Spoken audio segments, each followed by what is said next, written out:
예수님의 제자들을 우리가 묵상을 하는데 예수님의 제자가 12명이잖아요.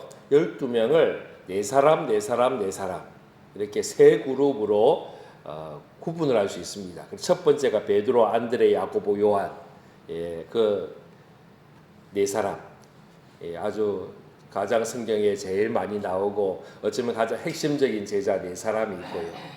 중간에 보면 빌립, 바돌로메, 도마, 마태 이 네 사람이 중간 두 번째 부류에 속한 그룹에 속하는 그런 제자들이다라고 할 수 있습니다. 그러니까 오늘 우리가 도마에 대해서 묵상하는데 이 도마는 그 두 번째 그룹에 빌립, 바돌로메, 도마, 마태. 마태복음의 제자들의 순서, 우리가 보통 흔히 이렇게 암송하는 제자들의 이름은 마태복음에 나오는 제자들의 이름이에요. 근데 마가복음과 누가복음에서는 이 도마가 8번째로 소개가 되고 있고요. 사도행전에서는 도리어 6번째로 이렇게 소개가 되고 있습니다. 어쨌든 간에 이 두 번째 그룹에 속하는 제자라고 할 수 있습니다. 이 도마는 별명이 붙었습니다. 의심이 많은 제자. 쓸데없이 의심을 해가지고 2000년이 지나가도록 도마의 이름표, 꼬리표에는 의심이라는 말이 붙어있는 그런 모습이 생겼습니다. 마태, 마가, 누가복음에는 이 도마에 대한 이야기가 나오지 않아요. 이름만 나와요.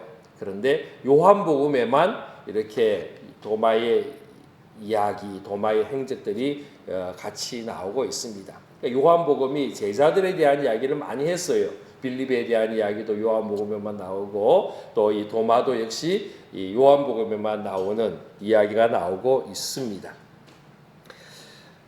도마의 다른 이름 중에 하나가 디두모. 오늘 본문에 보면 디두모라는 도마라고 소개가 되고 있습니다. 24절에 보면 12제자 중에 하나로서 디두모라 불리는 도마 그랬습니다. 디두모라는 말의 뜻이 뭐냐 하면 헬라 말인데 쌍둥이라는 말이에요. 아마 도마는 뭐 형제든 자매든 남매든 어쨌든 쌍둥이로 태어나지 않았을까?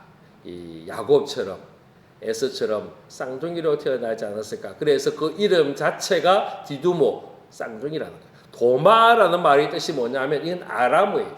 예수님 당시에 그 평민들이 이 아람어를 많이 썼다라고 이야기를 해요. 그래서 이 아람어의 말 예수님께서도 아람어를 쓰셨어요. 그래서 이 아람어의 이름인데 도마라 말은 역시 이 말 뜻도 쌍둥이라는 거예요. 그러니까 디두모라 하는 도마 이 말은 뭐냐? 헬라어로 쌍둥이, 아람어로 쌍둥이. 똑같이 이름 자체가 쌍둥이다라는 거예요. 그러니까 아마 쌍둥이로 태어난 게 분명한 것 같아요. 오늘 우리가 요한복음 20장을 읽었는데 요한복음 21장에 역시 또 도마가 함께 더 나옵니다. 예수님의 제자들 몇 명이 예수님 부활하신 다음에 갈릴리 바다에 고기 잡으러 갔을 때에 이 도마도 함께 있었습니다. 아마 함께 있었던 것으로 볼 때에 고기 잡는 취미가 있든지 아니면 이 도마도 역시 갈릴리 바다의 어부 출신이었을 가능성도 있지 않겠냐라고 생각을 해봅니다. 우리가 요한복음 20장 뒷부분을 읽었는데 앞부분에 보면 예수님의 부활 사건이 나옵니다. 여인들이 그 예수님의 부활하신 날 아침에 새벽에 그 무덤에 갔다가 빈 무덤을 발견했고요. 천사들을 만났고요. 또 마리아는 예수님을 만나기까지 하였습니다. 그리고요 이들이 제자들에게 갑니다. 제자들에게 이 이야기를 했습니다. 그런데 제자들이요 사실은 믿지 못했었어요. 그리고 그날 저녁에 그게 아침에 있었던 일이잖아요. 근데 그날 저녁에 예수님께서 이 제자들에게 나타나십니다. 그리고 20절 말씀에 보면요. 20절 말씀에 보면 이 말씀을 하시고 손과 옆구리를 보이시니 제자들이 주를 보고 기뻐하더라 그랬어요. 왜 예수님께서 자신의 손을 보여주고 옆구리 옷을 들어가지고 옆구리를 보여주셨을까? 제자들이요 안 믿는 거예요. 못 믿는 거예요. 그 아침에 여인들이 무덤이 비었다라고 이야기하고 베드로와 요한이 그곳에 달려가서 빈 무덤을 발견했고 마리아는 내가 직접 예수님을 만났다라고 이야기했지만 제자들이 믿지 않는 거예요. 심지어 예수님이 저들에게 나타나서 보여주셨음에도 불구하고 못 믿는 거예요. 이게 꿈인가 생신가 그러면서 못 믿는 거예요. 그래서 예수님이 그 손을 보여주시고 손에 못자국을 보여주시고 옆구리를 들어서 창자국을 보여주시면서 내가 예수가 맞다라고 이야기했더니 제자들이 그제서야 보고 믿고 기뻐하더라라는 거예요. 그러니까 이 제자들도 예수님 부활을요, 예수님을 만남에도 불구하고 못 믿는 거예요. 믿지 못한 거예요. 왜 못 믿었을까? 심지어 예수님이 내가 죽었다가 3일 만에 살아날 것을 몇 번씩이나 이야기했는데도 불구하고 저들이 믿지 못한 이유가 뭐냐면요, 죽음이라는 의미가 너무나도 강한 거예요. 사람이 죽으면 끝이다. 죽었는데 어떻게 살아나냐? 죽은 다음에 살 수 없다라는 생각이 너무 많은 거예요. 죽음 앞에서의 그 절망, 죽음 앞에서의 그 자기들이 직접 예수님이 죽음을 보았기 때문에, 확인했기 때문에 그 시체를 염을하고요, 시신을 사서 무덤까지 넣었기 때문에 예수님이 살아난다는 것을요 생각할 수 없는 거예요. 그러다가 예수님을 직접 만나고 그 손을 보고 옆구리까지 확인한 다음에서야 저들은 부활을 믿게 되었고 이것으로 인하여 기뻐했다는 거예요. 그런데 문제가 있었어요. 한 가지 문제는 뭐냐면 그때의 제자들이 11명이 다 있었던 게 아니고 한 명이 빠져 있었다는 거예요. 그 사람이 누구냐? 도마였다라는 거예요. 참 도마는요 좀 억울할 거라는 생각이 들어요. 다른 제자들도 다 의심했고요. 예수님 못 믿었잖아요. 저들도요 뭐 예수님을 직접 본 상태에서도 못 믿었어요. 근데 도마는 못 만났으니까 의심하는 게 당연한 거잖아요. 자기들도 의심해 놓고는. 그런데 도마에게만 의심하는 제자, 의심한 제자라는 꼬리표가 붙었다는 거예요. 제가 도마라도 참 억울하겠다라는 생각이 들어요. 사실 오늘 우리가 읽었던 말씀 중에요, 예수님이 도마를 향하여 의심이라는 말을 사용하지 않았어요. 도마도 내가 의심한다는 말을 하지 않았고요. 예수님도 그 도마를 만난 다음에 뭐라고 그래요? 27절 보세요. 도마에게 이르시되 내 손가락을 이리 내밀어 내 손을 보고 내 손을 내밀어 내 옆구리에 넣어보라. 그리하여 믿음 없는 자가 되지 말고 믿는 자가 되라. 예수님 뭐라고 하셨어요? 믿음 없는 자가 되지 말라 그랬죠. 의심하지 말라라는 이야기는 예수님도 안 하셨어요. 그런데 우리는요 베드로에게 의심이라는 단어를 넣어주고 이 도마에게 의심이라는 단어를 넣어주고 의심하는 제자라고 이야기하는 거예요. 도리어요 예수님 앞에 의심하지 말라라고 경고를 받은 제자가 누구냐 하면 도마가 아니고 베드로예요. 베드로가 갈릴리 바다에서 그 밤에 풍랑이 일어난 밤에 예수님이 바다 위로 걸어오신 적이 있었어요. 그때 베드로가 주님 주시라면 나도 명하여 무리를 걷게 해주십시오. 예수님 오라. 그러니까 베드로가 배에서 내려가지고 무리를 한 걸음 두 걸음 세 걸음 걸어가는 거예요. 성큼성큼 걸어갔었어요. 그러다가 갑자기 파도가 보이고 바람 소리가 막 들리면서 물속에 빠지는 거예요. 그때 예수님이 베드로를 이렇게 세우면서 뭐라고 하느냐? 믿음이 작은 자여 왜 의심하였느냐? 마가복음 마태복음 14장 31절에 그렇게 말씀해요. 믿음이 적은 자여 왜 의심했느냐? 도리어 예수님은 베드로를 향하여 왜 의심했냐? 의심했기 때문에 물에 빠진 거야. 의심하면 안 돼. 베드로에게 이야기합니다. 그러니까 사실은요 의심 많은 사람은 누구냐? 베드로예요. 도마가 아니에요. 그런데 베드로 이 도마는 우리가 흔히들 의심한 사람, 예수님의 부활을 의심하고 믿지 않은 사람으로 낙인 아닌 낙인이 찍힌 참 억울한 제자다라는 생각이 들어요. 오늘 이 도마에 대해서 조금 더 묵상하려고 합니다. 도마의 첫 번째 보인 모습이 언제 나오느냐? 요한복음 11장에 나와요. 요한복음 11장에 보면 나사로가 병들어 죽게 되었다는 소식이 예수님에게 들립니다. 그때 예수님과 제자들이요 사실은 핍박과 이 탄압으로 인해서 조금 외진 곳에 조금 몸을 피한 상태에 있었어요. 그런데 나사로가 병들었다는 소식을 들어요. 근데 예수님께서 바로 움직이질 않아요. 며칠을 머물러요. 그 다음에 제자들에게 자, 우리 가자. 예루살렘 가자. 나사로한테 가자라고 이야기를 해요.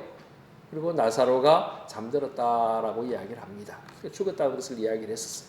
근데 그때에 이 도마가 뭐라고 하느냐? 요한복음 11장 16절에 보면 디두모라고 하는 도마가 다른 제자들에게 말하되 우리도 주와 함께 죽으러 가자.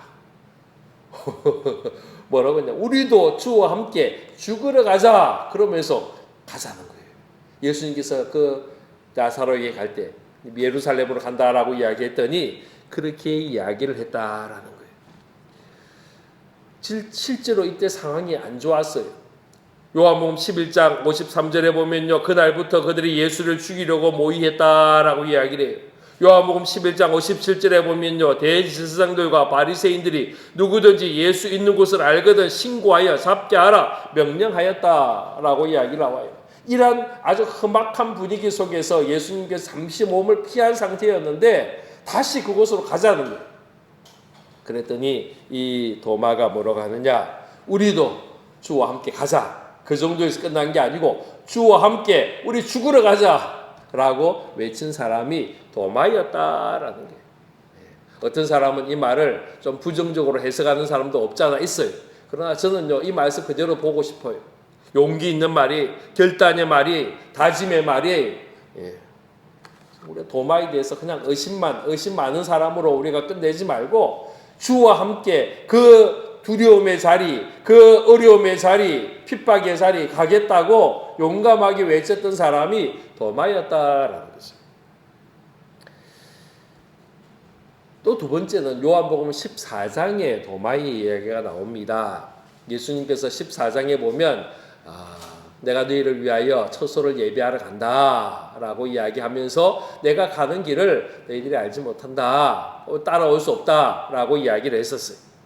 그랬더니 요한복음 14장 5절에 보면 도마가 이르되 주여 어디로 가시는지 우리가 알지 못하거늘 그 길을 어찌 알겠사옵나이까? 예수께서 이르시되 내가 곧 길이요 진리요 생명이니 나로 말미암지 않고는 아버지께로 올 자가 없느니라 말씀했어요. 예수님께서 내가 너희를 위하여 처소를 예비하러 가는데 어디로 가는지 너희들이 알지는 못하지만 그 길은 너희가 알 수 있다, 안다라고 이야기했더니 도마가 질문한 거예요. 그래 주님 어디로 가는지도 모르는데 그 길을 어찌 알 수 있습니까? 라고 질문을 한 거예요. 도마는요 자기가 모르는 것에 대해서 모른다고 이야기하는 사람이 어쩌면 참 정직하다라고 생각할 수 있어요. 많은 사람들이 몰라도 아는 척 하잖아요. 몰라도 고개 끄덕끄덕하고요, 아는 척하고요, 알아들은 척하고요. 그러면서 우리가 살아가는 거예요. 근데 우리가 모를 때는 어떻게 되느냐? 모를 때 아는 척 해봤자 그건 모르는 거예요. 그래서 모를 때는 물어봐야죠. 도마처럼 예수님 모르겠습니다. 예수님 가는 길 난 모릅니다. 그 길 잘 모르겠습니다. 알려주십시오. 이게 도리어 정직한 자의 모습이지 않겠냐라는 거예요.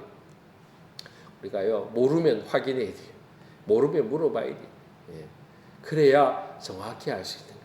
도마는요 사실은 왜 그가 의심이라는 단어가 그에게 붙었느냐 하면 확인하고 싶은 사람, 모르고 그냥 넘어가는 게 아니고 그냥 말만 듣고 넘어가는 게 아니고 자기가 직접 확인하기를 원하고 직접 알기를 원하는, 도리어 더 궁금증이 더 많고 더 정확한 것을 알기를 원하는 그런 모습 속에서 나는 당신들의 말만 믿고 확신하지 않고 내가 직접 보고 직접 듣고 직접 만져봐야겠어 라고 이야기한 사람이 도마가 아니겠냐라는 그런 생각이 들어요. 문제는 도마가 의심 많은 제자로 낙인을 지키게 되었던 결정적인 이유는 뭐냐? 다른 제자들은 다 예수님 부활을 믿게 되었는데 도마 혼자서 나는 끝까지 못 믿겠다라고 이야기한 이유가 뭐냐? 그 이유는 딱 하나예요. 그 자리에 없었다라는 거예요. 예수님의 제자들이 있는 그 자리에 나타났을 때에 도마가 그 시간에 없었다라는 거예요. 그게 문제예요. 함께 있어야 되는데 다른 제자들은 다 같이 있었는데 도마만 그 자리에서 없었다라는 거예요. 이게 문제잖아요.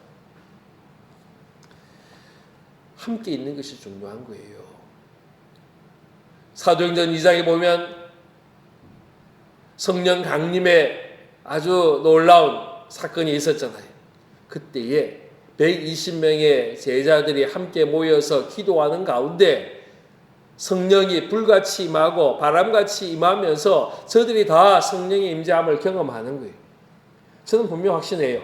그때 120명이 그 마가의 다락방에 함께 모여서 뜨겁게 기도할 때에 그 중에 몇 명만 성령 받은 게 아니고, 그 중에 제자들만 성령 받은 게 아니고, 절반만 성령 받은 게 아니고 100% 120명이 그 자리에 있었다면 120명 모두가 다 성령의 은혜를 경험했지 않았을까라는 거예요. 어쩌면요, 그런 생각도 해봤어요. 열흘 동안 있었잖아요. 예수님이 성천하시고 열흘 후에 성령 강림하는데 그 열흘 동안에 처음부터 120명이 였을까? 처음부터 120명이 끝까지 120명 그대로 갔을까? 우리가 그렇지 않잖아요. 특별 새벽기도 해보면요, 첫날 오는 숫자하고 둘째 날 오는 숫자가 좀 달라요. 그죠? 첫날 안 왔다가 뒤에 오기도 하고, 첫날에 왔다가 뒤에 안 오기도 하고, 그런 모습들이 있잖아요. 왔다 갔다 하는 분도 있고 그러잖아요. 물론 거의 대부분은 개근을 하고 처음부터 끝까지 다 참여하는 분들이 있어요. 참 감사한 거죠. 열흘 동안의 특별 기도회가 지금 이루어졌는데 어떤 분은요, 첫날 오고 그냥 포기한 사람도 있지 않았을까. 아이고, 이래 좁고, 아이고, 야, 이거 좀 빨리 끝내지도 않고, 그러면서, 아이고, 그 다음날 나는 안 가. 뭐 그런 사람도 있지 않았을까라는 믿음 없는 생각도 해봐요. 예, 그런데 중요한 것은 그 열흘째 되는 날, 그때 사람들은 알지 못했겠죠. 그날 성령이 온다는 것을 몰랐을 거예요. 그날이 오순절 성령 강림의 날인지를 몰랐을 거예요. 그러나 어찌되었든 간에 그날에 그 자리에 함께 있었던 사람들은 다 성령 받지 않았을까라는 거예요. 예수님의 부활하신 그날 저녁에 제자들이요, 그 다락방에 함께 모여 있었어요. 어쩌면요, 모여서 서로 위로가 되고 서로 힘이 되고 격려가 된지 몰라요. 그런데 그 자리에 있었던 사람들은 예수님을 만났어요. 그 자리에 있었던 사람들은 예수님의 손을 보았고요, 옆구리까지 보았어요. 그리고 진짜 예수님이 부활하셨다는 사실을 저들이 확신하고 믿게 되고 알게 되었다는 거예요. 그런데 그 자리에 참여하지 못했던 도마는 여전히 의심하면서 딴 이야기 하는 거예요. 나는 못 봤어. 나는 못 만져봤어. 내 눈으로 직접 보고 내 손으로 직접 만져봐야 나는 믿을 수 있겠어 라고 이야기들을 하더라. 여러분이 이 시간 차이가 있어요. 첫날 예수님이 부활한 그날 저녁에 제자들이 예수님을 만났어요. 그리고 두 번째로 다시 예수님이 제자들을 만난, 이 도마와 함께 있는 제자들을 만난 시간이 그 다음 주 주일 저녁, 일주일 후에 저들이 예수님을 만나게 되었다라는 거죠. 그 일주일 동안 26절에 보면요, 8회가 지나서 그래서 8일이 지난다. 8회. 그죠? 8일 후에 도마가 예수님을 만나게 된 거예요. 그 8일 동안 다른 제자들은요, 다 예수님이 부활하심을 확신하고 믿고 기뻐하고 감사하면서 그야말로 찬송하는 그런 모습인데, 그 도마 혼자만 나는 옆을 쳐다보고 벽 쳐다보고 앉아가지고 난 못 믿어, 안 믿어, 못 믿어 그러고 앉아있는 거예요. 완전히 다르잖아요. 그 8일 동안 다른 제자들과 도마의 모습이 너무너무 다르더라는 거예요. 다른 제자는 다 기뻐하는데 도마 혼자 예수님 죽었어, 예수님 돌아가셨어, 우리 선생님 무덤에 있어, 죽었어 그러면서 울고 있는 거예요. 그 차이가 뭐예요? 다른 제자들은 예수님을 만난 거고요, 도마는 예수님을 만나지 못했기 때문이다라는 거예요. 예수님께서 저들을 만나주셨어요. 도마를 만나주세요. 예수님이 다시 찾아와 주세요. 환경은 똑같은 환경이에요. 시간대도 똑같은 시간대에 똑같은 장소에 예수님이 한 번 더 제자들을 만나 주셨어요. 이유는 뭐냐? 다른 제자들을 위한 게 아니에요. 도마를 위해서. 그렇잖아요. 이미 다른 제자들은 이미 예수님 만났어요. 확신해요. 부활하심을 믿어요. 그런데 혼자 믿지 않고 슬퍼하고 눈물 흘리고 있는 그 제자 도마를 위해서 예수님이 똑같은 환경 속에 한 번 더 나타나셨다는 거예요. 예수님의 사랑이에요. 그러면서 예수님은 도마를 향하여 믿으라라는 거예요. 믿는 자 되라는 거예요. 믿음 없는 되지 말고 믿는 자가 되라라고 말씀하더라라는 거죠.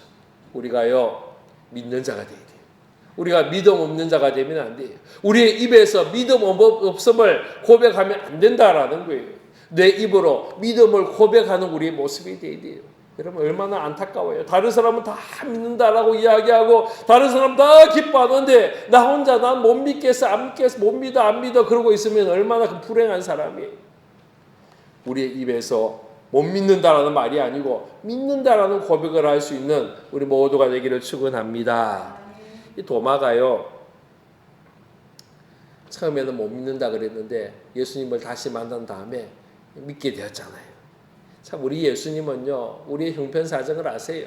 우리의 마음 상태도 아세요. 우리가 무슨 생각하고 있는지도 아세요. 우리가 의심하는지 못 믿는지 안 믿는지 예수님 아신다는 거예요. 그래서 도마에게 다가오셔서 도마가 의심하고 있는 것이 무엇인지를 정확히 아시고 너 손 내밀어 내 손 만져봐. 너 손 내밀어서 내 옆구리 넣어봐. 그리고는 믿어라 라고 이야기하는 거예요. 감사한 것은요 그토록 믿지 않고 의심하는 도마를 향하여 예수님이 야단치시고 책망하고 꾸짖지 않으셨어요. 부활하신 그 주님의 모습을 보여주시면서 확신시켜 주시고 믿는 자 되라라고 말씀하시더라라는 거죠. 질문 하나 할까요? 도마가 그때 손을 넣어서 옆구리를 넣어서 그 창자국 안에 손을 넣어봤을까요? 안 넣어봤을까요? 넣을 수도 있고 안 넣을 수도 있어요. 그런데 모르겠어요. 제 생각에는 어쩌면 안 넣을 수도 있겠다.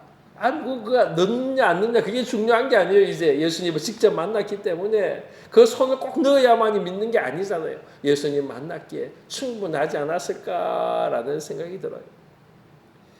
이때 도마가 예수님께 한 고백이 있어요. 우리 28절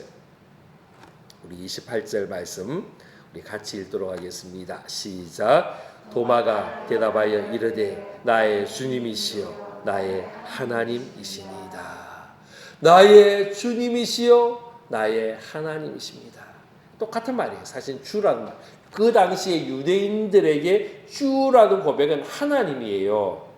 그래서 우리가 구약 성경을 보면서 여호와라는 그 말을 유대인들은요 여호와 발음 안 했어요. 어떤 사람은 야훼라고도 이야기했는데 야훼라는 발음도 하지 않았어요. 성경을 읽으면서 이 여호와라는 단어가 나올 때마다 저들은 뭐라고 읽었느냐? 아도나이. 이 말은 나의 주, 나의 주님이여 라는 고백이에요.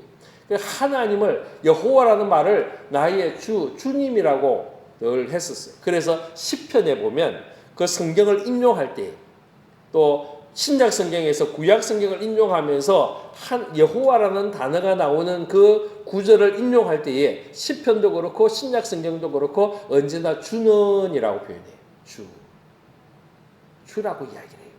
그러니까 유대인들에게서 주님이라는 말은요 하나님 여호와라는 말과 똑같은 거예요. 그래서 이 도마가 지금 예수님을 향하여 뭐라냐? 나의 여호와요, 나의 하나님입니다 라고 지금 고백한다라는 거죠. 어떻게 보면 베드로의 신앙 고백을 넘어서는 고백이지 않을까. 베드로는 주는 그리스도시요 살아계신 하나님의 아들입니다 그랬는데 도마는 아예 하나님입니다 라고까지도 선포한 거예요. 그 부활의 주님을 만난 다음에. 사실은요 다른 제자들은 이런 고백을 못했어요. 다른 제자들도 똑같은 환경 속에서 똑같은 시간대에 예수님 만났잖아요. 똑같은 모습으로 예수님의 손바닥도 보여주고 옆구리 보여주면서 믿으라라고 이야기했단 말이에요. 근데 그때 제자들이 다른 제자들은 이런 고백을 못했어요. 근데 도마는 처음에는 나 못 믿어 안 믿어 그러다가 실제로 예수님을 만난 다음에 이 베드로가 이렇게 고백한 거예요. 나의 주님이시여 나의 하나님입니다. 여러분, 도마가요 이렇게 고백할 수 있었던 이유는 그 8일 동안에 나름대로의 가슴 아파하고 힘들어하고 괴로워하고 답답해하는 그런 시간들이 있었기 때문에 그런 고백을 할 수 있지 않았을까라는 거죠. 우리가요 때로는 시험 들 수도 있어요. 그래서 시험 드는 것도요 지나고 나면 그 당시는 힘들지만 지나고 나면 그것이 우리에게 유익이 될 수도 있다라는 거예요. 도마가 시험 든 거잖아요. 다른 사람 다 믿는다 그러는데 자기 혼자 못 믿겠다 그랬잖아요. 다른 사람 다 기뻐하는데 자기 혼자 슬퍼 울고 있었잖아요. 그러나 그 시간이 있었기에 도마가 예수님을 만난 다음에 그는 그의 입으로 나의 주님이요 나의 하나님입니다 라고 고백할 수 있게 되더라는 거죠. 우리도요 이 고백할 수 있기를 바라요. 우리가 주님을 향하여 나의 주님입니다. 나의 하나님입니다. 그리스도입니다. 우리가 고백하면서 주님 앞에 나아갈 수 있는 우리의 모습이 되기를 바랍니다. 도마의 그 이후의 모습은 나오지 않아요. 사도행전에도 뭐 이름만 나오지 도마가 무슨 일을 했다는 건 나오진 않아요. 그런데 우리 여러 문서들이 있어요. 기독교 교회사에 여러 성경을 제외하고도 또 많은 문서들이 또 남겨져 있어요. 그 중에는 이제 우리가 정경이라고 부르는 성경 66권이 있고요. 또 외경이라고 하는 그런 책이 있고요. 또 위경이라고 불리는 책도 있어요. 그래서 좀 이게 그냥 많이 후대의 사람들이 이거는 그냥 기록한 거다라고 하는 그런 위경도 있어요. 그 위경 중에 어떤 책이 있냐면 도마복음서라는 책이 있어요. 그러니까 그 내용을 보면 도마가 직접 쓴 것처럼 보이긴 한데 그렇진 않아요. 도마가 쓴 건 아니고 아마 더 훨씬 후대 사람이 도마의 이름으로 기록했지 않았을까라고 이야기를 합니다. 여러 가지 또 글들 중에 도마에 대한 이야기는 도마가 인도에 가서 복음을 전했다라고 이야기를 하고 이 도마가 인도에서 복음을 전하다가 창에 찔려서 순교했다라는 그런 이야기가 우리 교회사에 남아 있어요. 도마는 의심이 있었지만 예수님의 부활을 처음은 믿지 못했지만 그가 주님을 만난 다음에 확신하고 나의 주님, 나의 하나님으로 고백한 다음에 그는 이 예수님, 부활하신 예수님을 전하기 위해서 어디까지 갔느냐? 인도는요, 그 당시에 동쪽 끝이 서쪽 끝은 스페인, 그 스바냐, 바울이 그토록 가기를 원했던 스바냐지만 동쪽 끝은요, 그 당시에는요, 인도였었어요. 그래서 인도에 가서 복음을 전했다라고 이야기를 해요. 그리고 또 도마를 연구하는 사람들의 이야기 속에는 그 도마가 인도에서 복음을 전했고 그 도마를 통해서 예수님을 만난 사람들이 우리나라 신라 시대에 그 인도와 우리나라 신라가 이렇게 가야 시대에 교류가 있었거든요. 그래서 그때에 우리나라에도 그 인도 사람들을 통해서 복음이 들어온 흔적이 있지 않냐. 그래서 이 여러 뭐 반석의 바위에 이런 도마라는 히브리 글자도 남아 있고 뭐 십자가 모양도 있고 등등을 보면서 그 당시에 복음이 전해지지 않았을까라고 생각하는 그런 분들도 있어요. 만약 그게 맞다면 이 도마는요 그야말로 그 옛날에 2000년 전에 우리나라에까지 복음을 전한 그런 모습이 되지 않았을까라는 그런 생각도 해봅니다. 어찌되었든 간에 도마는 분명한 확신을 가지고 예수님의 부활을 정을 가지고 끝까지 생명까지 던져서 끝까지 복음을 전했던 그런 제자의 삶을 산 사람이다라는 거죠. 우리도 의심하지 말고 예수님이 의심하지 말고 믿는 자 되라. 믿음 없는 자 되지 말고 믿는 자 되라라고 말씀했던 그 말씀 기억하면서 우리도 확신 가운데 믿음 가운데 가는 우리 모두가 되기를 축원합니다. 아버지 하나님 감사합니다. 주님을 찬양하며 주님을 경배합니다. 오늘 도마에 대해서 묵상을 했습니다. 아버지 하나님, 도마는 예수님의 부활의 그 자리에 다른 제자들이 다 있는 자리에 있지 못하여서 믿지 못하겠다고 못 믿는다고 이야기했지만 다시 예수님을 만난 다음 나의 주님, 나의 하나님을 고백했던 제자가 된 것을 봅니다. 아버지 하나님, 우리도 믿음 가운데 가기를 사모합니다. 확실한 믿음, 의심 없는 믿음, 흔들리지 않는 믿음, 간직하며 주님을 증거하는 우리의 삶이 될 수 있도록 복 내려 주옵소서. 예수 그리스도 이름으로 기도하옵나이다. 아멘. 찬양하겠습니다.